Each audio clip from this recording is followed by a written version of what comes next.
Test 1. You will hear a number of different recordings and you will have to answer questions on what you hear. There will be time for you to read the instructions and questions, and you will have a chance to check your work. All the recordings will be played once only. The test is in 4 sections. At the end of the test, you will be given 10 minutes to transfer your answers to an answer sheet. Now turn to Section 1.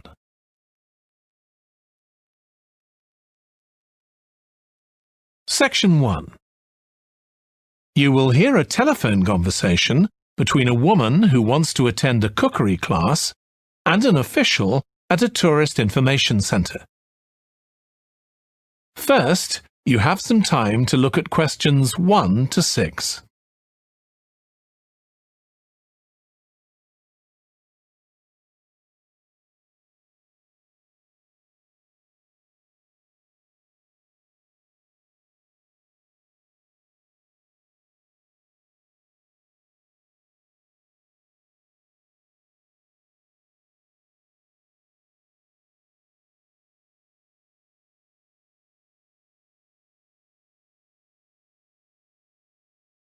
You will see that there is an example that has been done for you. On this occasion only, the conversation relating to this will be played first. Hello, Tourist Information Centre. Mike speaking. How can I help you? Oh, hi. I wanted to find out about cookery classes. I believe there are some one-day classes for tourists. Well, they're open to everyone, but tourists are always welcome. OK, let me give you some details of what's available. There are several classes. One very popular one is at the food studio. The first cooking class is at the food studio, so studio has been written in the space. Now we shall begin. You should answer the questions as you listen because you will not hear the recording a second time.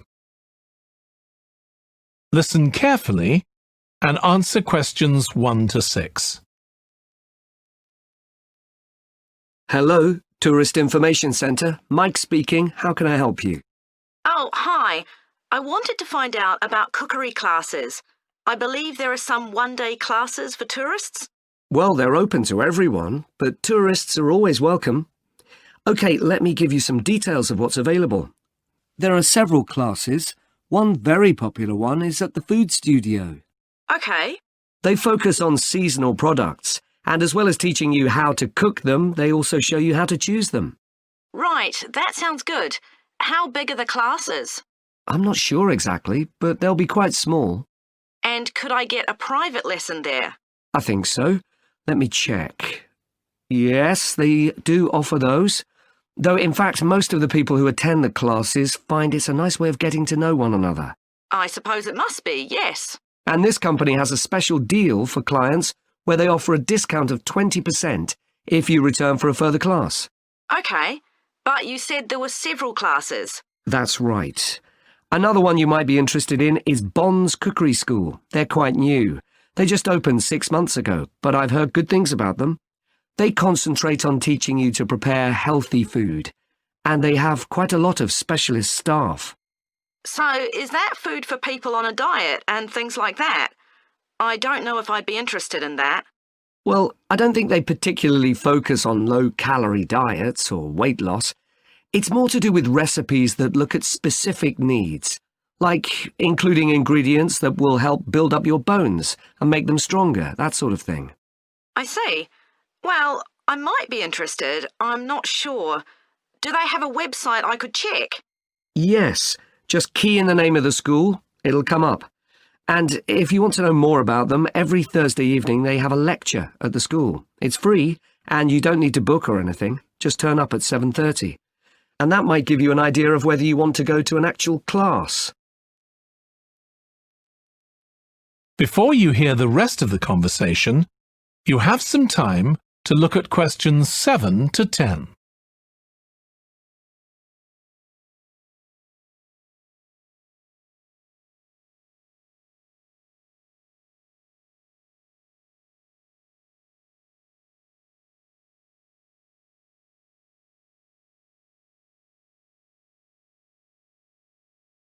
Now listen and answer questions 7 to 10. OK, there's one more place you might be interested in. That's got a rather strange name. It's called the Aretsa Centre. That's spelled A-R-R-E-T-S-A. OK. They've got a very good reputation. They do a bit of meat and fish cookery, but they mostly specialise in vegetarian dishes. Right. That's certainly an area I'd like to learn more about. I've got lots of friends who don't eat meat. In fact, I think I might have seen that school today. Is it just by the market? That's right. So they don't have any problem getting their ingredients. They're right next door. And they also offer a special 2-hour course in how to use a knife. They cover all the different skills, buying them, sharpening, chopping techniques. It gets booked up quickly, though, so you'd need to check it was available. Right. Well, thank you very much. I'll go and check that out. That is the end of section 1. You now have half a minute to check your answers.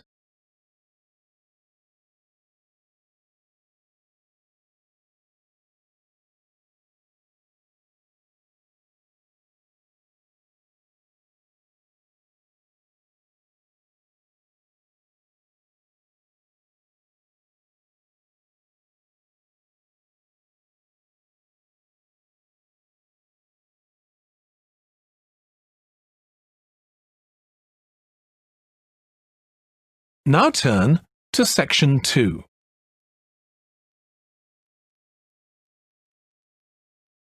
Section 2. You will hear the chairman of the Highways Committee of Granford speaking to members of the public about proposed changes to traffic and parking in the area. First, you have some time to look at questions 11 to 13.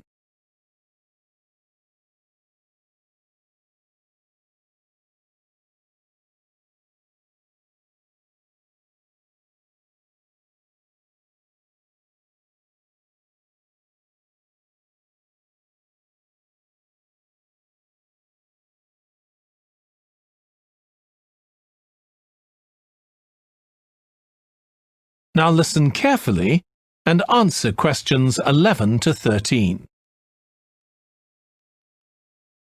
Good evening, everyone. My name's Phil Sutton, and I'm chairman of the Highways Committee. We've called this meeting to inform members of the public about the new regulations for traffic and parking we're proposing for Granford. I'll start by summarising these changes before we open the meeting to questions. So, why do we need to make these changes to traffic systems in Granford? Well, we're very aware that traffic is becoming an increasing problem. It's been especially noticeable with the increase in heavy traffic while they've been building the new hospital. But it's the overall rise in the volume of traffic of all kinds that's concerning us. To date, there's not been any increase in traffic accidents, but that's not something we want to see happen, obviously. We recently carried out a survey of local residents, and their responses were interesting. People were very concerned about the lack of visibility on some roads due to cars parked along the sides of the roads. We'd expected complaints about the congestion near the school when parents are dropping off their children or picking them up. But this wasn't top of the list, and nor were noise and fumes from trucks and lorries, though they were mentioned by some people. We think these new traffic regulations would make a lot of difference, but we still have a long way to go. We've managed to keep our proposals within budget, just so they can be covered by the council. But of course it's no good introducing new regulations if we don't have a way of making sure that everyone obeys them. And that's an area we're still working on with the help of representatives from the police force. Before you hear the rest of the talk, you have some time to look at questions 14 to 20.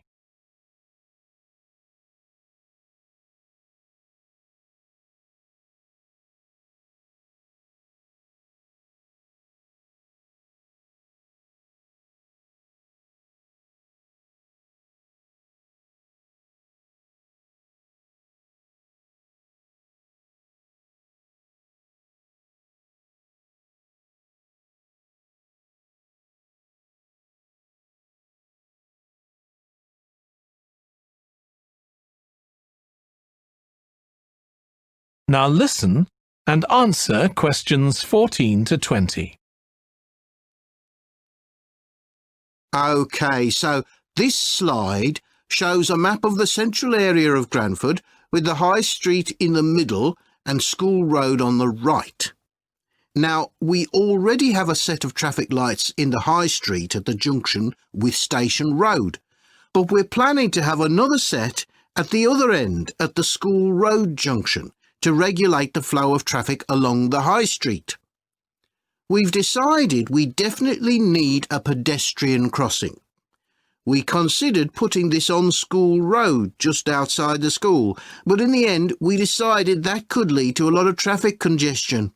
So we decided to locate it on the High Street, crossing the road in front of the supermarket. That's a very busy area, so it should help things there. We're proposing some changes to parking. At present, parking isn't allowed on the High Street outside the library, but we're going to change that and allow parking there, but not at the other end of the High Street near School Road. There'll be a new no parking sign on School Road just by the entrance to the school, forbidding parking for 25 metres.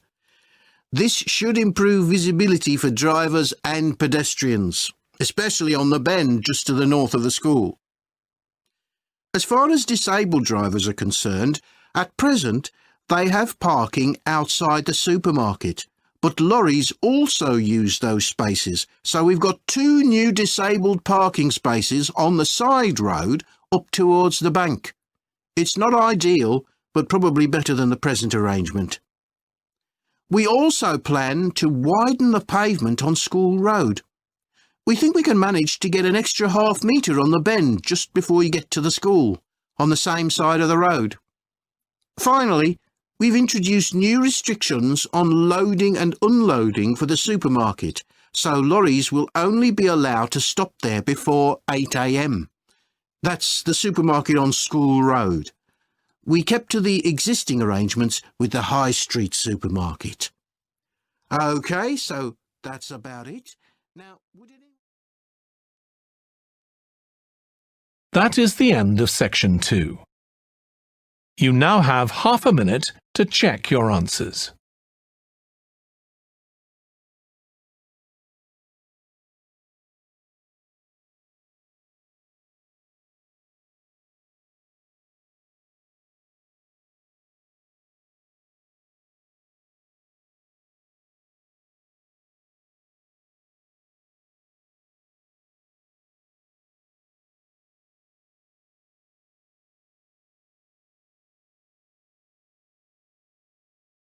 Now turn to section 3.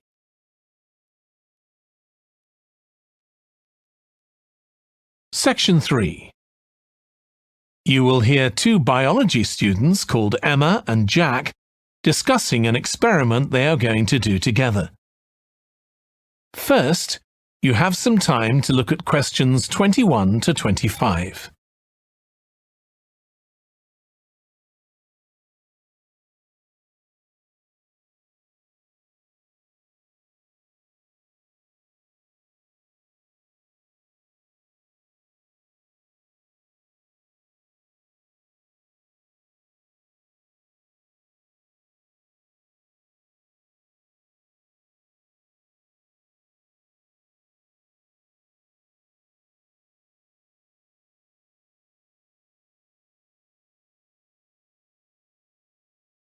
Now listen carefully and answer questions 21 to 25.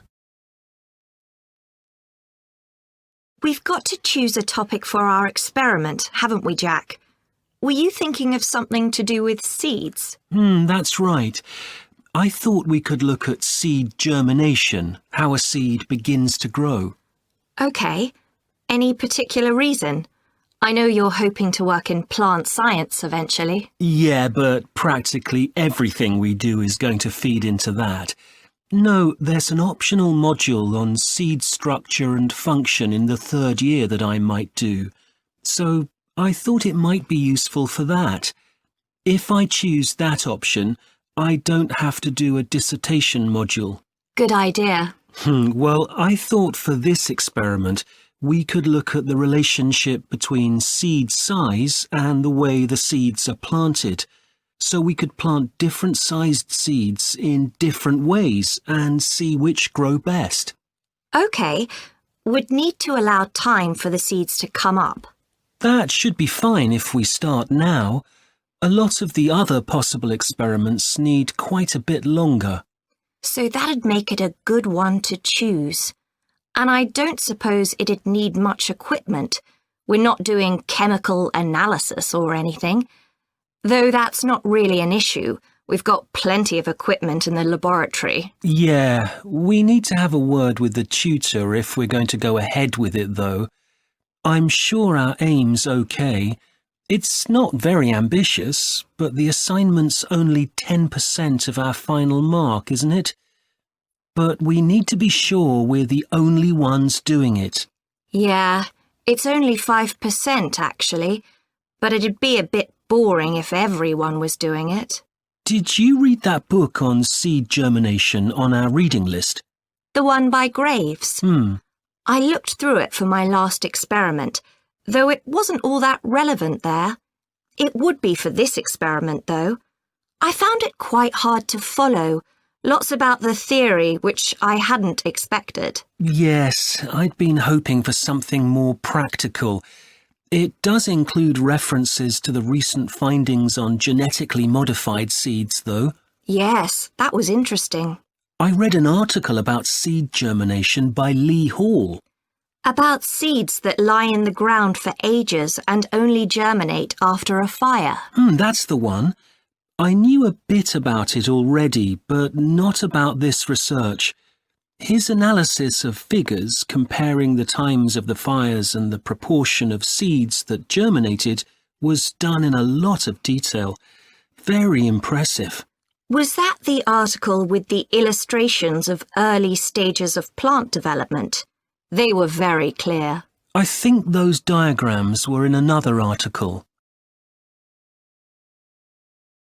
Before you hear the rest of the discussion, you have some time to look at questions 26 to 30.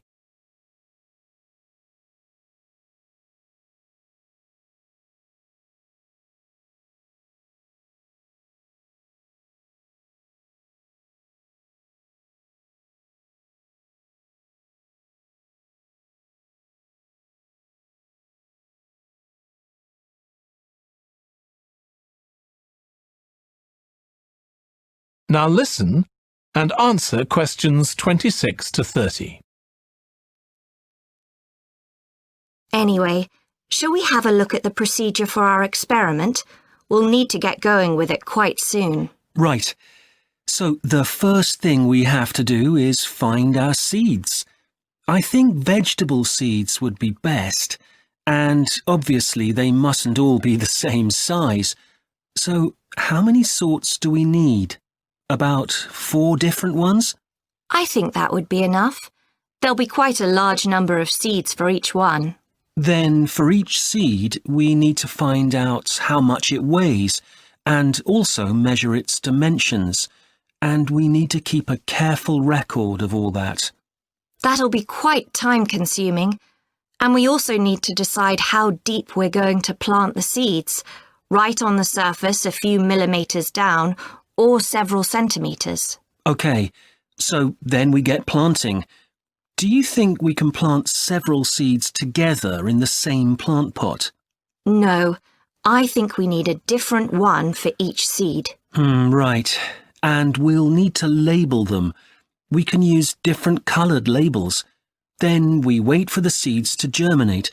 I reckon that'll be about 3 weeks, depending on what the weather's like. Then we see if our plants have come up and write down how tall they've grown. Then all we have to do is look at our numbers and see if there's any relation between them. That's right. So then we get... That is the end of section 3. You now have half a minute to check your answers.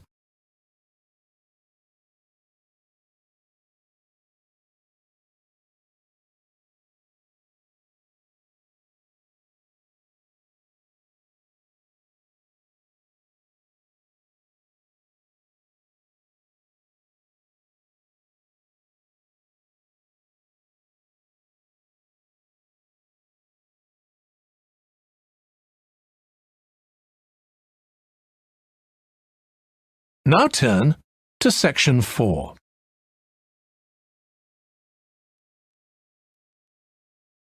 Section 4. You will hear part of a lecture on an environmental studies course about recent research on how animals are adapting to urban environments. First, you have some time to look at questions 31 to 40.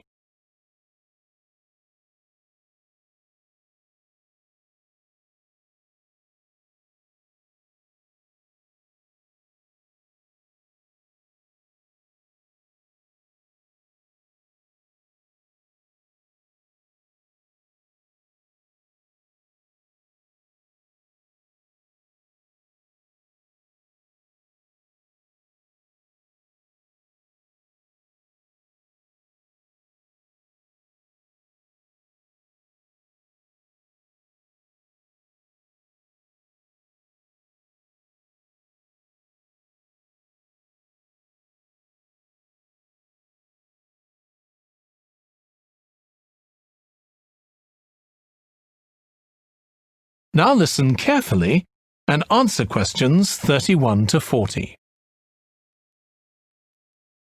Hi. Today we're going to be looking at animals in urban environments, and I'm going to be telling you about some research on how they're affected by these environments. Now, in evolutionary terms, urban environments represent huge upheavals, the sorts of massive changes that usually happen over millions of years. And we used to think that only a few species could adapt to this new environment. One species which is well known as being highly adaptable is the crow, and there have been various studies about how they manage to learn new skills. Another successful species is the pigeon, because they're able to perch on ledges on the walls of city buildings, just like they once perched on cliffs by the sea. But, in fact, we're now finding that these early immigrants were just the start of a more general movement of animals into cities, and of adaptation by these animals to city life. And one thing that researchers are finding especially interesting is the speed with which they're doing this. We're not talking about gradual evolution here. These animals are changing fast. Let me tell you about some of the studies that have been carried out in this area. So, in the University of Minnesota, a biologist called Emily Snellrud and her colleagues looked at specimens of urbanized small mammals such as mice and gophers that had been collected in Minnesota and that are now kept in museums there. And she looked at specimens that had been collected over the last 100 years, which is a very short time in evolutionary terms. And she found that during that time, these small mammals had experienced a jump in brain size when compared to rural mammals. Now, we can't be sure this means they're more intelligent, but since the sizes of other parts of the body didn't change, it does suggest that something cognitive was going on. And Snellrud thinks that this change might reflect the cognitive demands of adjusting to city life, having to look in different places to find food, for example, and coping with a whole new set of dangers. Then over in Germany, at the Max Planck Institute, there's another biologist called Katharina Miranda, who's done some experiments with blackbirds living in urban and rural areas. And she's been looking not at their anatomy, but at their behavior. So, as you might expect, she's found that the urban blackbirds tend to be quite bold. They're prepared to face up to a lot of threats that would frighten away their country counterparts. But there's one type of situation that does seem to frighten the urban blackbirds, and that's anything new, anything they haven't experienced before. And if you think about it, that's quite sensible for a bird living in the city.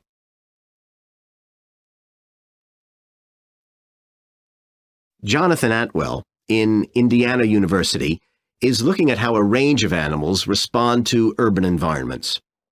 He's found that when they're under stress, Their endocrine systems react by reducing the amount of hormones such as corticosterone into their blood. It's a sensible-seeming adaptation. A rat that gets scared every time a subway train rolls past won't be very successful. There's just one more study I'd like to mention, which is by Sarah Parton and her team. And they've been looking at how squirrels communicate in an urban environment, and they've found that a routine part of their communication is carried out by waving their tails. You do also see this in the country, but it's much more prevalent in cities, possibly because it's effective in a noisy environment. So, what are the long-term implications of this? One possibility is that we may see completely new species developing in cities. But on the other hand, it's possible that not all of these adaptations will be permanent. Once the animals got accustomed to its new environment, it may no longer need the features it's developed. So now we've had a look at adaptation. That is the end of section 4. You now have half a minute to check your answers.